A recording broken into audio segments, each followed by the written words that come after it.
And we're live.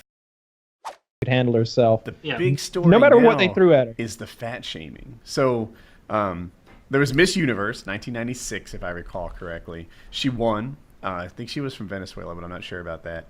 And while she was Miss Universe, you know, you're Miss Universe for a year, she gained a lot of weight. And I looked into it. I found the pictures and stuff. And you know what? She did. It's not that you'd single her out and say, like, you know, oh, my God, she's fat.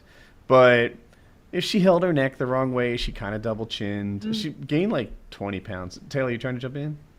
I was saying that, like, I'll let you keep going, then I'll jump in. Yeah, so on one hand, her job is to be pretty, right? She's Miss Universe for a year. Like, that's what you do. You just go places and be pretty. And on the other hand, Trump, like, fat-shamed her. He, like, stood over her and made her exercise. So Trump's stance on this is, by fat-shaming her, he doesn't use the term, I saved her job. I did a nice thing for her. This is the real world. Other people are looking at it and saying, oh, my God, how could you have given that young woman such a hard time about gaining weight? And regardless of what's right or not, apparently it's playing terribly with millennials. That, like, oh, yeah, you can be unqualified, you can be this, you can be that, you can say anything, but don't you dare fat shame, you big meanie. And that's how it's going ridiculous. Down. I mean, like, if it was just some fat lady that he knew and he was like, you fat pig asshole, like, then it'd be like, oh, wow, that's a mean thing to do. But if it's your job to not gain weight and to be skinny and then you do not do that, then someone who's your boss is going to say, hey, you need to lose weight because this is your job. If you're in the NFL and you show up to camp 50 pounds overweight and you can't do your job, they don't go, well, we understand that, you know, we didn't win the Super Bowl last year. You must have had a really stressful year and eaten a lot of food and now you can't play, but you're still going to be on the team. Like, no, they're going to be like, okay, you're cut. Your pay is suspended until you get in fucking shape because this is your job. You don't show up for fun. This is what you do. You chose to get into this. You're into it. You want it. Now, maintain your responsibility. The fact that you're a woman means that I hold you to the same standard as a man. I'm not going to placate around and tippy-toe and walk on eggshells and act like you're different. No, if a man was in Mr. Olympia and they did it the same way and that guy got fucking fat 2 months later, then they would say to him, you are Mr. Olympia. Get back in shape. It's your job. There's a problem, though. Like, I feel like, so this is a 19-year-old woman that won this thing. I think I've got my facts right. What he should have done is called her privately and said, hey, you know what? Like, the expectation for Miss Universe is that you look a certain way. Like, that it's the job. It's Miss Universe. We need you to, you know, hit this target by this date or it won't work out. Instead, he goes to the press and calls her Miss Piggy, right? That's douchebaggery, right? He's publicly fat-shaming her and calling her Miss Piggy. That's not the same thing. Did he publicly call her Miss Piggy? Yes.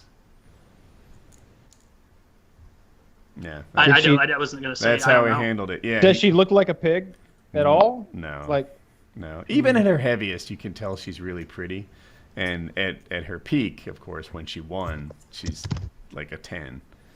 So yeah, not Miss Piggy. Is it Miss Teen Colorado that did the porn? Yes. CNN called her a rapidly. Yep. Yep. Oh yeah. 1990. CNN in 1997 called her a rapidly expanding Miss Universe. Oh, good. She's blowing up. It was fine for them. The universe does that.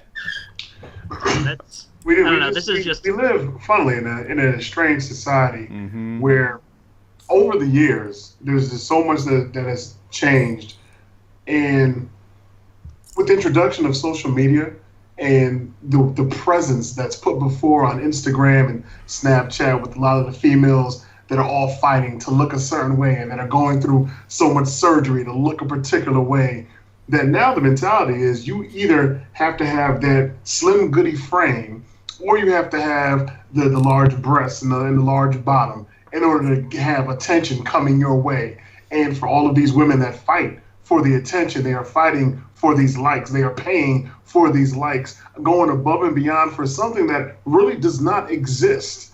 It is just a placed in premise of a world that has no bearing on what your future will be.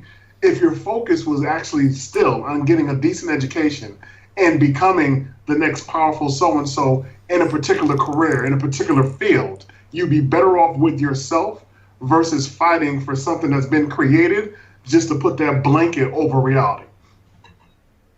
I like that. That makes a lot of sense. That being said, however, I've been talking to a girl about these Brazilian butt lifts. Now, apparently, what they do is they suck the fat away from the areas that are unappealing. Maybe you've got a belly or some love handles, some flank, and they suck all that fat out of there, and then they inject like 1,000 cc's of that or whatever into your ass. So it's your fat in your ass, and they can sculpt it and make it look how they want. And I started doing even more research because this was fascinating to me because it's fairly affordable to make like a woman's butt enormous. It's in Brazil, so. No. This isn't a surgery we're going to go to Brazil for or anything. Oh, I misunderstood. Go ahead. It's a Brazil. I think we're going for the look of a Brazilian ass rather than the subtle safety nuances of a Brazilian doctor. Surgeon. yeah. American doctor, Brazilian ass. Big difference. But you know they still do I guess like silicone implants in women's asses and they just look ridiculous. And I've seen porn stars that are examples of that and they're just like crazy. But I started doing more reading about this Brazilian butt lift thing, and apparently that's what Kim Kardashian's ass is about.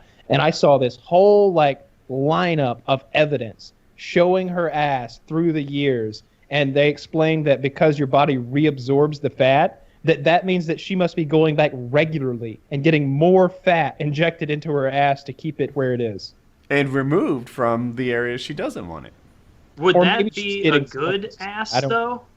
Yes. Because like I feel like if you want a really good ass, you don't get that by making it really fat. You get that by going to the gym and doing squats or something like that, right? And then you get a firm ass. You wouldn't just want a bunch of belly fat put in your ass. Mad ass and these little skinny hot dog legs. That it just don't work. You can always tell when an ass is not a natural ass because just continue to look straight down. Don't just stop at the ass. Continue to look down. The legs are going to tell you the truth each and every time. The thighs are the limiting factor on on how far they can go with the butt. Just like a woman's like rib cage is. Like if you ever see one with like enormous fake titties that like don't make sense for her frame, you're like, oh, those are fake. And the same thing with an ass. If she's got an ass that's like this fucking big, but her thighs are this big around, you're like, well, that doesn't make sense. So you gotta find the correct ratio there to make everything. If it's legit, they'll have huge muscular thighs too, because it'll mean they were. I wish they could get better at removing fat, right? Like my understanding is they poke a hole in your skin and they take like a firm McDonald's straw mechanism. Yeah. It's a straw, like a metal straw, and they just sort of like rocking it, just like scraping the fat off your muscles and stuff. And it's like, oh, that sounds awful to recover from. It looks awful months when you watch and weeks of like it's ouch a lot. You see like the needle going under and like poking on the other side of skin, and you're like, is that just gonna like punch through? Ah. Yeah. Like, no, I want them to really, really strong. I want them to have like hypodermic needles and something that you sleep through, and it's not much worse than like an acupuncture, and they just kind of remove, and no pain, no gain, Woody. Then rub it out so that you're not all like dimpled and lumpy and fix it. That's just step up on your fat removal. That comes in with a good surgeon. So that comes in with a good surgeon, definitely like making it look smooth and like the way it's supposed to look. But I'm very fascinated with this like $6,000 gigantic fake ass that's seemingly possible through modern science. That you sounds. You could have one plastic surgery for free. You get it. What is it? What would you get? Maybe I would get that Brazilian butt lift. I could use a little more cushion back there. I feel like sitting would be more comfortable. Oh, but I think you're great the way you are in the ass department, and that's just out of frame every time, and that's why I want it. Yeah. You should see me in a thong. It just doesn't play. I have. I think I need some more back there. Ass surgery. Is that what you're moving on to for YouTube, ass reviews? Ass reviews. This is a real good one. Moving on. I would love to review asses. I don't think that's a job though.